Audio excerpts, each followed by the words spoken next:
created this term, or at least I thought I did, of bigender. And I told my wife about it one day, and I said, I think crossdresser doesn't really apply to me anymore. I think bigender works. And she was doing something else. And she's like, huh? And I said, well, I feel like a guy and a girl inside, so, two genders, bigender, like bisexual, sort of in the middle, And she's like, oh, okay. Well, it sort of went in one ear and out the other. Because later on I found out she was still really working on this it's just the clothes mentality and not so much you're a girl mentality. And so that was really just more than she could handle. And that's perfectly fine because she's not queer identified. She's very, very straight identified. And it was difficult for her to be in a relationship with a woman. Or to conceive of it. So we went our separate ways, and prior to that, I came out to my daughters. We had 2 daughters, and they were 7 and 5. And when I told them that Dad thinks he feels like a girl inside, same way that they do. When you think inside your head, you feel like a girl, right? Yeah. Well, me too. But I also think like I'm a boy too, so that's really the balance I have to strike. So that makes me different from other dads. I don't want you to keep any secrets. You can tell anybody you want to tell, but other people may not understand. And how do you feel about that? And my oldest daughter said, I like people that are different. They're interesting. I was like, we did well.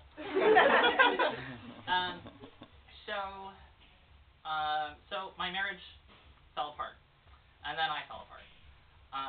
Because I didn't want my marriage to end, but at the same time, I had sort of stolen time from her that she would have rather had, to explore her life elsewhere. And I kind of thought maybe she didn't hear me when I first told her, but I didn't want to repeat it in case she hadn't heard. And so, I kind of bear the fault on that one. But when she left, that really was the freedom for me. That was the permission to explore who the fuck I am and find out what it means to be bigender in the context of me. Because I didn't have a relationship to preserve. I didn't have to pretend for anybody else that I was anybody other than who I was. Because my greatest fear had come to pass, which was that I would be completely honest with her and she would leave. And that's exactly what happened. I was right. The one time I get to be right in our marriage. I'm kidding. There was twice. No, but I was right, and it was extremely liberating. I really thought that having your greatest fear come true would be terrible, and it wasn't fun.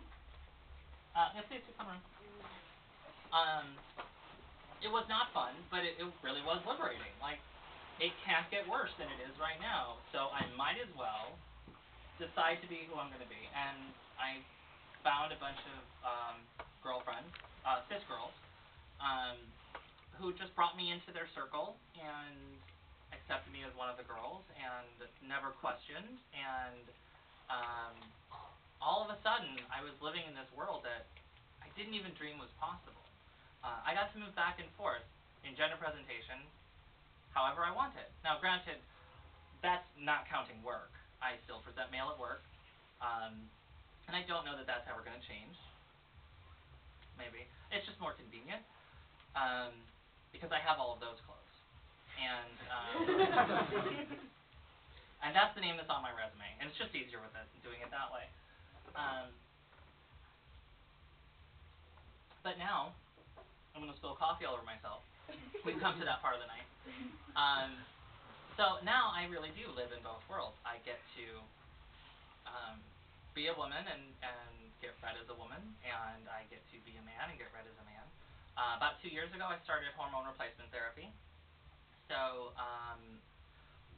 this was, again, after my marriage was over, and I realized that, okay, I don't know about if they still do it this way, but when I was in 5th grade, they took us all to this, like, I don't know, body health center thing, right? And they separated the boys from the girls, and they put me with the boys. And then a nurse talked to each group and told them, okay, well, here's all the crap that's coming, you know. And there's one point in the boys' talk where the nurse says, in very rare cases, there's something called gynecomastia that happens, and a boy will develop breasts. Generally, it's just a hormone imbalance, and they usually go away, but, you know, it is a risk. And I was thinking, wow, God, I hope it happens to me. And then I looked around, and I saw this horrified look on the faces of everybody else, saying, dear God, I hope it never happens to me. And I was like, well, okay, I want to suppress that memory for a while. And eventually came back, and I was like, you know, the map I have of my body in my head has, you know, particular curves and breasts on it, and I don't actually have those right now, so I'm going to go get those. So I went to the Howard Brown Health Center, and they had a program that they were starting called THINK, which is Trans Health Informed Consent. What that meant was I didn't have to go through WPATH standards of care, so I didn't have to have 6 months of psychotherapy. Granted, I was seeing a therapist, but I had many other problems besides this for which I was seeing a therapist. But I didn't have to have X number of months of therapy to get a letter to say that I'm allowed to have hormones. I didn't have to have some doctor say that I'm a good candidate or not a good candidate. Although it happened, but not at Howard Brown. It was just really wonderful. I was treated like an adult, and like my identity mattered, and I could say that I'm bigender, and the doctor didn't necessarily have to know what it was, but she was willing to hear me define it and explain that I want this, you know, treatment in order to help me feel happy with myself and my body. So I got my prescription for hormones, and I've been on them for 2 years now, and I'm doing pretty okay. And so what was most gratifying about this is that the WPATH, which is the World Professional Association for Trans Health, just came out with their version 7 of standards of care, which has thrown away the whole previous model of trans health and treatment of trans people, which really was, you know, all of these little gatekeeper markers, X number of months of psychotherapy, X number of months in on HRT, you know, 2 years in living the real life test, and then you can get your letter for surgery if your doctor and your psychologist all agree. You know, you have all of these people standing in front of you saying no, and you either have to learn the script to, you know, that have the magic words for them to open the gates, or you have to push and fight and scrape and scream. So WPATH's new standards of care say that basically follow the exact same informed consent model that Howard Brown followed. So it says, recognizing that, and I don't have the text in front of me, but recognizing that transgender people today identify in ways that are different from binary presentation, using words like genderqueer and various others, and then by gender is included on page 9 of the WPATH Standards of Care version 7. And that just came out a month ago, 2 months ago. Finally, the light breaks, and I'm a real person. I'm a real identity, and other people are aware, you know, that this happens. And I totally skipped over bigender.net, which is why I'm here. So really quickly, the way that I found Brin, A, is because I spend too much time on my computer. And You're laughing. okay, we were gonna pull up a video. There's a reason. I spent a lot of time on my computer, and I was on YouTube, and it was like one of the suggested videos. So I clicked on it, and it was Brin talking, and I was like, oh wow, this is awesome. So I started like looking at more videos, and I found out that she had started this forum that was called, well, is called bigender.net. So of course I like joined bigender.net, and I like looked around the forum, and then I was like, this is great. I haven't heard of this before, like multi-gender identities. We haven't talked about it at Yale. So I emailed her, and now she's here. Yep. But if you can tell us a little bit about so bigender.net. several times that there was nothing on the internet for me. And eventually, so when I hit on bigender as a term, it was 2004 or 5, something like that. And nothing came up on Google. So I thought I was real fucking clever. Silly me. So, you know, eventually I realized after I got divorced that I can't be alone in feeling like this. But I didn't have a path to follow, and I didn't have a way to find other people to talk to who had experienced what I had experienced. I had found a lot of people who had a different narrative that didn't resonate with me, but nobody that matched me. So it's like, okay, I can't be alone. So eventually, I was Googling bigender, and hits started to come up. Not a lot, but hits nonetheless. And I found bigender.net and bigender.org. So I was like, you know, I should start a blog or something for bigender people so that they can come and know that they're not alone too. I researched bigender.com, and it is not available because it's owned by a company called Big Ender Clothing. Who since the founding of bigender.net have changed their name to BE4. But they have not released the domain name, so I don't get to have it. But I found that bigender.net and bigender.org just pointing to the static page with this one person's story, and hadn't been updated in quite a long time. So this is October of 2009, being the enterprising young girl that I am. I sent an email and said, would you be willing to part with these domains? You know, I kind of want to create a community for bigender people. And the response was, yes, I've had personal illness lately, or I've been very ill lately and have not had the energy or time to do what I wanted to do with the site. So, you know, here's this really minimal price, give me that money, and, you know, it's all yours. And it was really just that easy. So I acquired ownership of the 2 domains in October of 2009 and didn't know what the hell to do with them until April 2010 when I realized that I could install a forum. It's really easy, actually, to install a forum on a domain. And I had host space, so I just threw one up there. And then April 21st, 2010, I can never remember the date, bigender.net went live.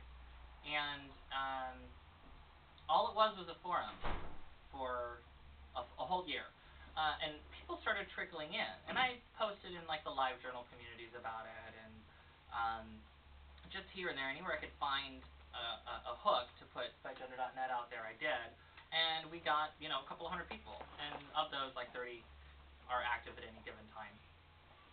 But it became this really tight-knit community and family of people who have this similar identification and just want to know that they're not alone, and want to know that there's help to be found, and there's paths to be followed that you don't have to blaze yourself.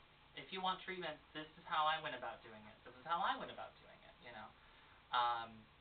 And we have FTM spectrum people, we have MTF spectrum people, and so that was our first year. Then I decided that I wanted to give BGN a birthday present, and learned just how difficult it is to install the DreamWidth code. Does anybody know what DreamWidth is? LiveJournal? Yes? Okay, DreamWidth is like LiveJournal but updated, and it's basically a spot where people can go, create their own journal, and there's all kinds of privacy controls. So it's similar to a blog, but it also has built-in communities that you can join. And so I wanted to give people a chance to express themselves, but not have to share it with everybody that comes along. So I created that and added a chat room, and just installed a wiki about a month ago so that people can update, you know, terms and, you know, things that have developed on BGN that may be foreign to outside, like terms like Mr. Potato Head body, which is the desire to have a body that you can add to or detract or subtract from in order to fix your presentation one way or the other. Thanks for coming. To use your ability to, you know, present as 2 different genders and have that be recognized, you know, weird things like that. So that's all out there. Except that, as if to embarrass me, bigender.net went down on Saturday when I was in New York City and completely incapable of fixing it. So it's going to be down until tomorrow when I go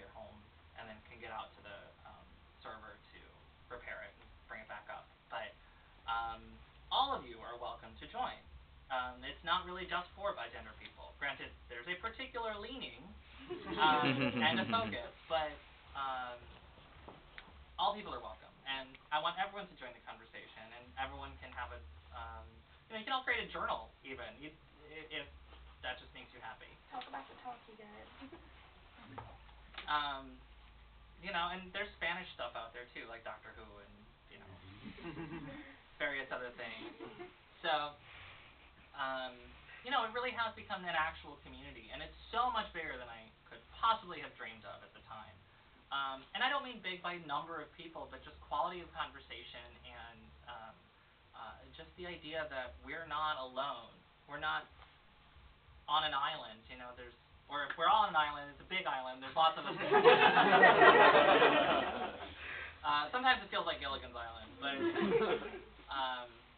and then I started doing YouTube videos in October of last year. I did one for Coming Out Day. I did a It Gets Better video. And it's the only video I have where I actually switch back and forth between Paul and Brin in the same video.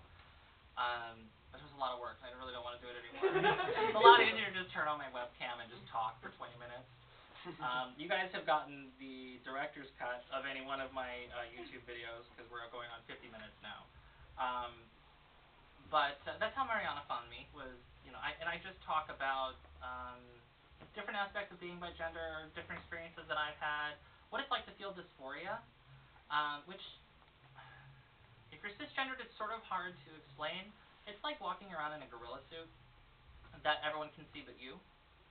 And so they treat you like a gorilla, and you just want to be a person, but all they see is a gorilla. And so, they're throwing bananas at you constantly, and you just want a fucking piece of pizza, Like,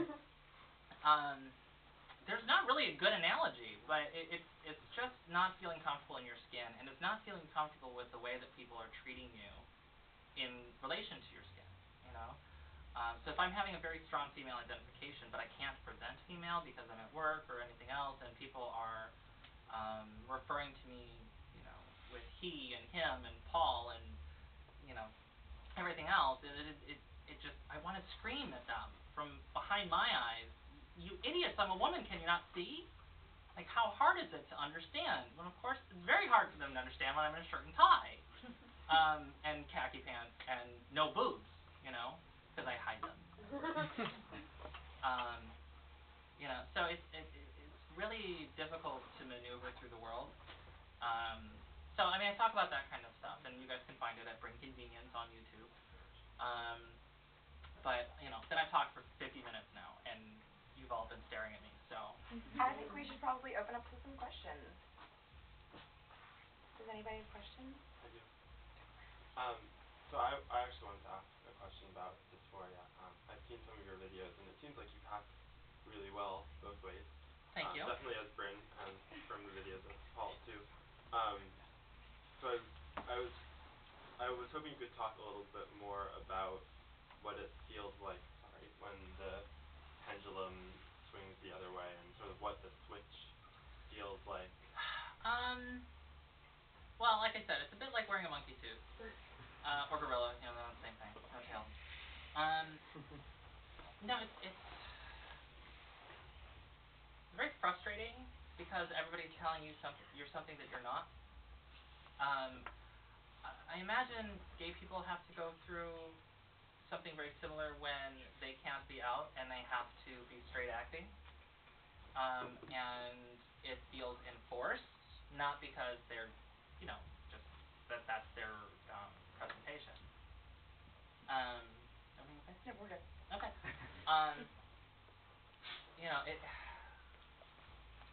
It's your sense of identity not jiving with what everyone else is telling you that they see your identity as. And that disconnect is where dysphoria comes from, for me personally, because I've gotten my body to where I want it to be. The other portion of it is body dysphoria. It's knowing that your body is supposed to be shaped a certain way and was supposed to develop a certain way and is not supposed to have a beard and is not supposed to have, other things. And yet they're there. And no one asked you if you wanted them. They were just given to you, and you have to try and figure out how to navigate the world when your body feels like somebody else's, and you're having to pull puppet strings that you don't want to be pulling, you know? Not a perfect metaphor.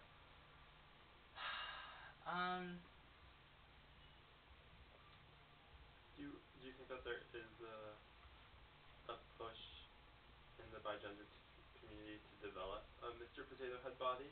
Like, is that No, I don't. something that people want, or is that sort of just a fantasy? It's something that people want. Like, of course. So, okay, the way that I've always put it is that if I had my perfect choice, then when I woke up in the morning, in my closet, there would be hanging a boy body and a girl body, and I can pull it out and put on whichever one I want, and everybody sees the same thing, and now I match what I'm feeling like, right? We don't get to live in that world yet. But